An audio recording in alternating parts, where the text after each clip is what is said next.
Hello students of class 10th math बच्चे, जैसे कि आपका चैप्टर नंबर 13 चल रहा है जिसमें हम आपकी एक्सरसाइज 13.2 कर रहे हैं। बेटा आज हम इसके लास्ट सम के ऊपर हैं। ध्यान से समझना क्वेश्चन को। क्वेश्चन है क्या, एक स्फेरिकल ग्लास वेसल है, यानी कि एक ना सफ़ियर की शेप में कांच का बर्तन है, हैज़ अ सिलेंड्रिकल नेक। उसकी जो नेक है ना वो सिलेंड्रिकल है, यानी कि कुछ इस तरीके का बर्तन है। अगर मैं आपको बना के दिखाऊँ ना, ध्यान से समझना। ये कुछ ऐसे सफ़ियर की शेप हो गई, ये ऐसे हो गया, सफ़ियर की शेप हो गई और इसकी सिलेंड्रिकल नेक हो गई ऐसी, ठीक है, कुछ इस तरीके से।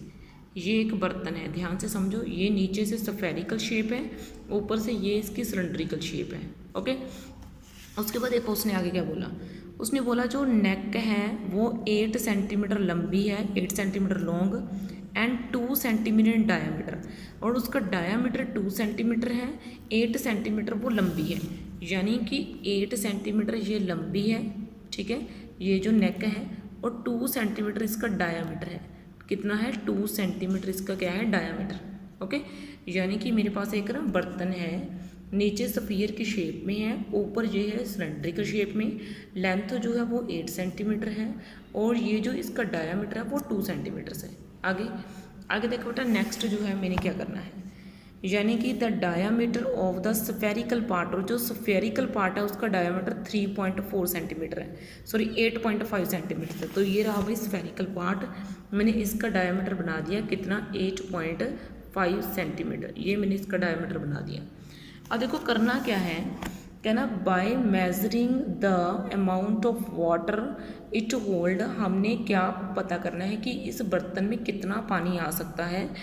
A child finds a volume, तो एक बच्चे ने बताया कि 345 सेंटीमीटर क्यूब इसका वॉल्यूम है, यानी कि इतना पानी उसके अंदर आ सकता है। ठीक है, तो चेक वेदर, हमने क्या चेक करना है कि क्या वो बच्ची सही थी, क्या उसने ये जो वॉल्यूम निकाला वो सही है, taking the above as a inside measurement.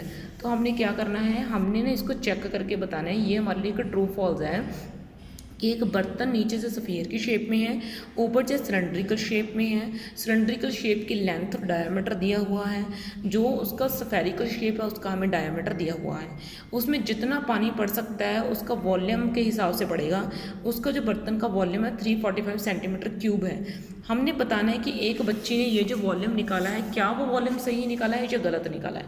अब देखो बेटा, अब मैं क्वेश्चन स्टार्ट कर रही हूँ, ध्यान से समझना क्वेश्चन को, ध्यान से समझना। सबसे पहले मेरे पास जो जो चीज़ें मुझे दी गई हैं मैं पहले उन चीज़ों का यूज़ करूँगी, उससे पहले मैं और कुछ भी नहीं करने वाली। सबसे पहले मुझे लेंथ दी गई है किसकी? सिलेंड्रिकल पार्ट की। क्या दी गई है मुझे? Length of cylindrical part. ठीक है, क्या दी गई है मुझे? लेंथ दी गई है किसकी? सिलेंड्रिकल पार्ट की। और जो सिलेंड्रिकल पार्ट है उसकी लेंथ कितनी है? उसकी लेंथ है 8 सेंटीमीटर्स। कितनी है उसकी लेंथ? 8 सेंटीमीटर। ये जो सिलेंड्रिकल पार्ट है ना, इसकी लेंथ 8 सेंटीमीटर्स हो गई। और जो मुझे डायामीटर है वो कितना दिया गया है? 2 सेंटीमीटर। ठीक है, डायामीटर किसका? ऑफ सिलेंड्रिकल का, ऑफ सिलेंडर का। ठीक है, सिलेंड्रिकल पार्ट का बोल दो या सिलेंडर का बोल दो, डायामीटर कितना है? 2 सेंटीमीटर है। तो अब मैं क्या करूँगी? रेडियस निकालूंगी। रेडियस ऑफ सिलेंडर ये कितना निकलेगा? 202 को 2 से डिवाइड करके, यानी कि 1 सेंटीमीटर इसका रेडियस आ गया। सिलेंड्रिकल पार्ट का रेडियस कितना आ गया? 1 सेंटीमीटर। तो अब ये देखो, ये स्फेरिकल पार्ट का डायामीटर कितना दिया हुआ है? 8.4, यानी कि डायामीटर ऑफ स्फेरिकल पार्ट। ठीक है, डायामीटर ऑफ स्फेरिकल पार्ट, ये जो स्फेरिकल पार्ट है इसका डायामीटर कितना है? 8.5 सेंटीमीटर्स है। और मैं रेडियस निकाल सकती हूँ क्या? Radius of spherical part. ठीक है, रेडियस ऑफ स्फेरिकल पार्ट कैसे निकलेगा? रेडियस ऑफ स्फेरिकल पार्ट 8.5 को 2 से डिवाइड कर दो तो ये मेरे पास रेडियस निकल जाएगा किसका? स्फेरिकल पार्ट का। ठीक है, तो अब मुझे क्या निकालना है? अब मुझे निकालना है कि इसके अंदर जितना पानी पड़ सकता है, वो एक बच्चे ने आंसर उसका 345 निकाला है। आपने इस आंसर को चेक करना है कि क्या ये निकाला हुआ आंसर सही था या गलत था।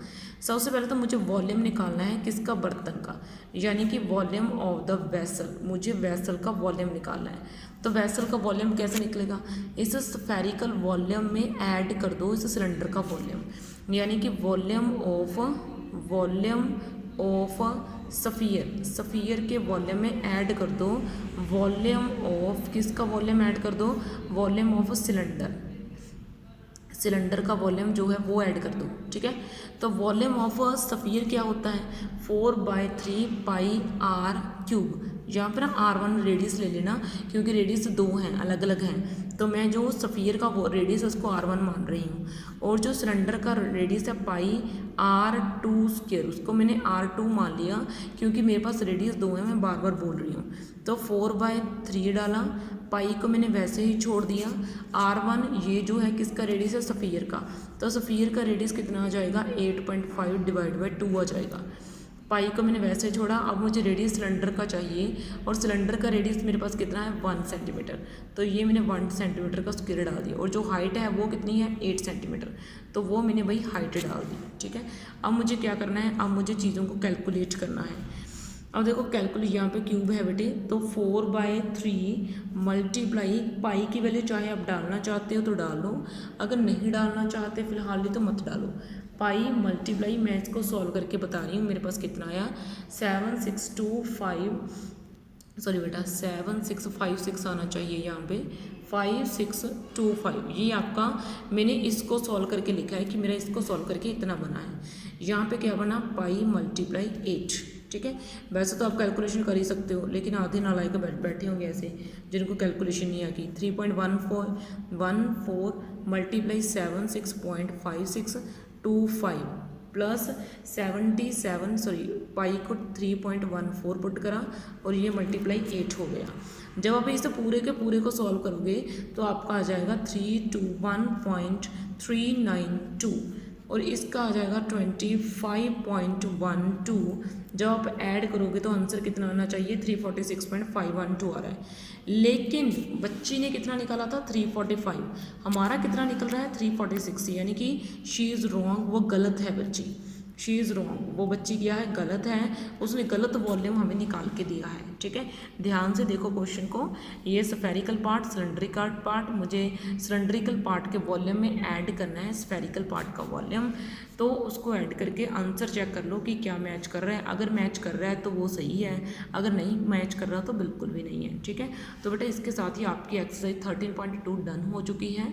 तो नेक्स्ट जो है वीडियो में हम आपका नेक्स्ट जो है एक्सरसाइज शुरू करेंगे। ओके बेटा, थैंक यू।